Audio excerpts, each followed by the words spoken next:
ரதியக்கா அடுப்படியில் இன்றைக்கி அக்கா என்ன பண்ண போகிறேன் பாருங்கள். வெறும் வடை சட்டியை காய வச்சுருக்கிறேன். இங்கே பாருங்கள், 1/4 கிலோ வெந்தயம் இந்த கிளாஸ் ஃபுல்லாக இருக்குது. இது அப்படி மொத்தமாகவே போட்டு வறுத்துக்கலாம். இது வந்து சுகருக்கு பொடி ரெடி பண்ணுறேன் அக்கா. சுகருக்கு இது இதை காலையிலே வெறும் வயிற்றுல ஒரு கிளாஸ் வாட்டர் எடுத்துகிட்டு 1 ஸ்பூன் மீடியம் ஸ்பூனில் போட்டு கொதிக்க வச்சு ஒரு 3/4 கிளாஸ் வரவும் கொடுக்கலாம். அப்படி இல்லைன்னா வெறும் வயிற்றுல இந்த பொடியை 1 ஸ்பூன் போட்டு நம்ம குடிக்கிற நார்மல் வாட்டரையே குடிக்க வைக்கலாம். இப்படி குடித்தா கொஞ்சம் கொஞ்சமாக நம்ம ரொம்ப ஹை லெவலுக்கு சுகர் போகாமல் 200க்கு மேலெலாம் போகாமல் டேப்லெட்டு போட்டுக்கிட்டே தான் இதையும் குடிக்கணும்ப்பா. அதுக்காக நீங்கள் டேப்லெட்டை நிறுத்திடாதீங்க. இது நாளடைவில் இது குடிச்சிட்டே இருக்கும்போது இது வீக்லி ஃபுல்லாக கொடுக்கணுன்னு கூட அவசியம் இல்லை. வீக்லி ஒரு 4 டேஸ் 5 டேஸ் கொடுங்க. மீதி இருக்கிற 2 டேஸில் அக்கா என்ன பண்ணுவேன், வேப்பம் கொழுந்து காலையிலே மென்று சாப்பிட சொல்லுவேன். அதை நீங்கள் மென்று சாப்பிடாதவங்களுக்கு சாராகவும் எடுத்து கொடுத்துடலாம். இந்த மாதிரி செஞ்சால் நம்மளுக்கு சுகர் கொஞ்சம் கண்ட்ரோலுக்குள்ளே இருக்கும். அப்படி இருந்துகிட்ருக்கு என் ஹஸ்பண்டுக்கு. அதனால் உங்களுக்கு உண்மையாக தான் சொல்கிறேன். அதுக்காக மாத்திரை நிப்பாட்டி எனக்கு ஃபுல்லாக உடனே குறைஞ்சிருச்சு அந்த மாதிரிலாம் அக்கா சொல்லலை. இது கொடுத்துட்ருக்குறேன். இது ரொம்ப நல்லது வேறு நம்மளுக்கு. இன்னொரு பொருள் எடுக்கணும். தனியாகவும் இதே அளவு எடுத்து வறுக்கணும். இப்போ இது நல்லா வறுத்துக்கலாம். இப்போ வெந்தயம் கொஞ்சம் சவுண்டு வருது பாருங்கள், படன்னு.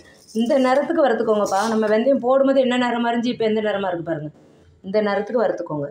இது இந்த நிறமாக ஆகும்போதே நம்மளுக்கு ஏற்கனவே தெரியும், நம்ம குழம்புல போடும்போது கொஞ்சம் கரிஞ்சிருச்சுன்னா ரொம்ப கசப்பு கொடுக்கும். அதனால் இந்த நிறமாக எனக்கு தெரிஞ்ச ஒரு வயசான அம்மா தான் என் ஹஸ்பண்டு சுகர் இருக்குதுன்னு சொல்லவும் இந்த மாதிரி அவங்க பண்ணி இந்த பொடியை கொடுக்க சொன்னாங்க. அவங்க இந்த மாதிரி தான் வறுக்க சொன்னாங்க. இல்லைன்னா அக்காவுக்கும் இதெல்லாம் தெரியாது. இந்த அளவில் வறுத்துக்கணும். இதை இப்போ நம்ம எடுத்து பிளேட்டுக்கு மாற்றிடலாம். இப்போ அடுத்து அக்கா என்ன வறுக்க போகிறேன்னா, இது தனியா முழு கொத்தமல்லி. இது 1/4 கிலோ இந்த கிளாஸ் ஃபுல்லாக எடுத்தோம் வெந்தயம். இது 200 கிராம். இதை போட்டு இது கருகெல்லாம் விடக்கூடாதுப்பா, லைட்டாக வறுத்தா போதும். இது கருகணும் செவக்கணும் அந்த மாதிரி எதுவுமே கிடையாது. வெந்தயம் மட்டும்தான் அந்த கலரில் இருக்கும். கொஞ்சம் மீடியம் ஃப்ளேம்லேயே வச்சுட்டு வருங்க எது வறுத்தாலும். இப்போ மல்லி நிறம் கொஞ்சம் மாறினா போதும். பக்கத்தில் எடுத்து காமிக்கிறேன். கொஞ்சம் லைட்டாக நிறம் மாறினா போதும். நல்லா சூடாயிருச்சு, போதும். மல்லி இப்போ நம்ம எடுத்து பிளேட்டுக்கு மாற்றிக்கலாம். அடுத்து என்ன வறுக்க போகிறோன்னா, லைட்டாக இந்த ஒரு மீடியம் ஸ்பூனுக்குனா 2 ஸ்பூன் கருஞ்சீரகம். அது எப்படி இருக்குதுன்னு பார்க்குறீங்களா? நாட்டு மருந்து கடையில் போய் கேட்டு வாங்கினா கிடச்சிரும்பா. கருஞ்சீரகம் இந்த மாதிரி இருக்கும்.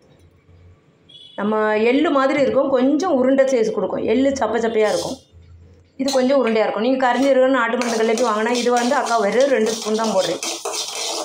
அதை லைட்டாக வறுத்துக்கலாம். கருஞ்சீரகத்தையும் கருக விடாமல் வறுத்துக்கோங்க. உங்களுக்கே தெரியும், நம்மளுக்கு கொஞ்சம் வறுபட்டோன்னா நம்மளுக்கு அந்த வாசனை வரும். அப்போவே நீங்கள் ஆஃப் பண்ணிடலாம். இப்போ எடுத்து கொட்டிக்கலாம். நம்ம எல்லாமே இது வெறும் வடை சட்டியில் தான்ப்போ வறுக்கணும். எதுவும் ஆயில் சட்டியோ எதுலேயுமே வரக்கூடாது. இரும்பு சட்டியில் வறுத்தாலும் ஓகே தான். இது அக்கா இண்டோலியம். இப்போ இது எல்லாத்தையும் நல்லா ஆற வச்சுட்டு வரேன் அக்கா. 2 ட்ரிப்பாகவும் போட்டுக்கலாம் மிக்சியில். நீங்கள் பெரிய ஜார் வச்சுருந்தீங்கன்னா ஒரே ட்ரிப்பாகவும் போட்டுக்கலாம். அக்கா ஆறிடுச்சு, மிக்ஸி ஜாரில் சேர்த்துட்டேன். இது 2 ட்ரிப்பாக அரைக்க போகிறேன். மீடியம் ஜார் தான் இது, அதனால் 2 ட்ரிப்பாக அரைச்சிக்கலாம். அக்கா அரைச்சிட்டு என்ன மெத்தடில் அரைச்சிருக்கேன்னு காமிக்கிறேன்.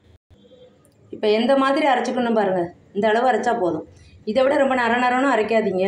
இந்த மாதிரி அரைச்சா நம்ம தண்ணியில் போட்டு கொதிக்க வைக்கும்போது ரொம்ப வேஸ்ட் ஆகாமல் நல்லா நம்ம கொதிக்க வச்சுட்டு கரண்டியை வச்சு நம்ம டீ வடிகட்டுறது இல்லாமல் நம்ம தேங்காய் பால் எடுக்கிற வடிகட்டியில் நீங்கள் வடிகட்டுங்க. டீ வடிகட்டுறதுல வடிகட்டினீங்கன்னா எல்லாமே மேலே திப்பி அதிகமாக நின்றும். நம்மளுக்கு அந்த நார் சத்து கிடைக்காது. இது வெறுமையாக வாயில் போட்டுட்டு காலையில் வாட்டர் குடித்தாலும் அது ரொம்ப ரொம்ப நல்லது தான். அக்கா இன்னொரு ஷிஃப்ட்டு போட்டு வந்து அவ்வளோதான் அக்கா. 2 ஷிஃப்ட்டையும் போட்டுட்டேன். இந்த பாருங்கள் எந்த அளவில் அரைச்சிருக்கிறேன்னு சொல்லி. இந்த அளவு அரைச்சிக்கோங்க. காற்று போகாத டப்பாவில் போட்டு நல்லா மூடி வச்சுக்கலாம். கண்டெய்னர், கண்ணாடி பாட்டிலு எதுனாலும் போட்டு டைட்டாக மூடி வச்சுக்கோங்க. டெய்லி யூஸ் பண்ணுங்கள். வாரத்தில் 3 நாள் கொடுத்தா போதும். மீதி 2 நாளைக்கு வேப்பம் கொழுந்த சாப்பிட சொல்லுவேன். மீதி 1 நாளுக்கு கொஞ்சம் இஞ்சி சாறு எடுத்து எங்கள் பாட்டி செய்கிற மாதிரி முழு தோலை கழுவ மாட்டாங்க பாட்டி. இஞ்சி அப்படியே கழுவிட்டு நம்ம நாட்டு மருந்து கடையில் போய் மாவலிங்க பட்டைன்னு கேட்கணும். அதில் இந்த கையளவு ஒரு பீஸ் மாவலிங்க பட்டை, இஞ்சி 25 கிராமு, ஒரு 4-5 பல் பூண்டும் தோலோடு போட்டு நல்லா இடிப்பாங்க. இடிக்கலனா நம்ம மிக்சியில் சுற்றினா வேறு மாதிரி ஆயிரும். அம்மியில் வச்சு நல்லா தட்டணும். அப்படி இல்லைனா இடிக்கல்ல இடிக்கணும். இடித்து சாறு எடுத்து வச்சுட்டு அதே மார்னிங் வெறும் வயித்துல அக்கா கொடுக்க சொல்ல ஈவினிங் வந்து ஒரு 5 டீ சாப்பிட்றதுக்கு 1 ஹவருக்கு முன்னாடி காஃபி டீ சாப்பிட்றதுக்கு சாப்பிட்டதுக்கப்புறம் 1 ஹவருக்கு பின்னாடி இல்லைன்னா அப்படி அந்த மாதிரி கொடுத்துக்கணும். அது ஒரே ஒரு நாள் கொடுக்கலாம். அது வந்து இந்த வாய்வு நம்மளுக்கு சளி எல்லாமே குறையும். குழந்தைங்களுக்கு கொடுக்கலாம். குழந்தைங்களுக்கு குவான்டிட்டி ரொம்ப கம்மியாக ஒரு 2 ஸ்பூன் குழந்தைங்களுக்கு கொடுக்கும்போது நீங்கள் தேனில் கலந்து கொடுத்துருங்க. சுகர் பேஷண்ட்டுங்கிறத விட நான் எங்கள் வீட்டில் ஃபாலோ பண்ணிட்டு வரதை உங்களுக்கு சொல்கிறேன். ஆனால் உங்களுக்கு எது ஒத்துக்கலன்னு சொல்லி நீங்கள் அதை பார்த்து செஞ்சுக்கோங்க. இந்த இஞ்சி சாறு கூட அவாய்ட் பண்ணிவிட்டு நம்மளாம் இப்போ எல்லாத்துலேயும் இஞ்சி சேர்த்துடுறோம். இஞ்சி பூண்டு அதனால் நம்மளுக்கு இஞ்சி சாறு நம்மளுக்கு தேவையில்லை. அதை அவாய்ட் பண்ணிக்கோங்க கூட. நான் ஆனால் கொடுத்துட்டு தான் இருக்கிறேன். நீங்கள் வந்து கண்டிப்பாக அந்த வேப்பம் கொழுந்து வந்து வாரத்தில் ஒரு 2 டேஸ் கண்டிப்பாக கொடுங்க. இது ஒரு 3 டேஸ் கண்டிப்பாக எடுத்துக்கோங்க மார்னிங்கு. அப்புறம் நம்ம டேப்லெட்டும் போக நம்மளுக்கு வந்து சுகர் டெஸ்ட்டு பார்த்துட்டு டேப்லெட் குறைச்சிக்கலாம். அந்த மாதிரியும் இருக்குது. அக்கா வந்து அந்த மாதிரி எனக்கு சுகர் ரொம்ப கண்ட்ரோலுக்கு வந்திருக்கு. அப்படியே அக்கா டேப்லெட்டை கூட டாக்டர்கிட்ட போய் காமிச்சிட்டு நாங்கள் குறைச்சிருக்கிறோம். அது மாதிரி நீங்கள் பார்த்து நீங்கள் டாக்டர்கிட்ட போய் கேட்டுட்டு டேப்லெட்டு குறைக்கிறத கூட குறைங்க. தேங்க்யூ. இந்த இது செஞ்சு நீங்களும் பயனடையணும்னு அக்கா ஷேர் பண்ணிக்கிறேன். தேங்க்யூப்பா.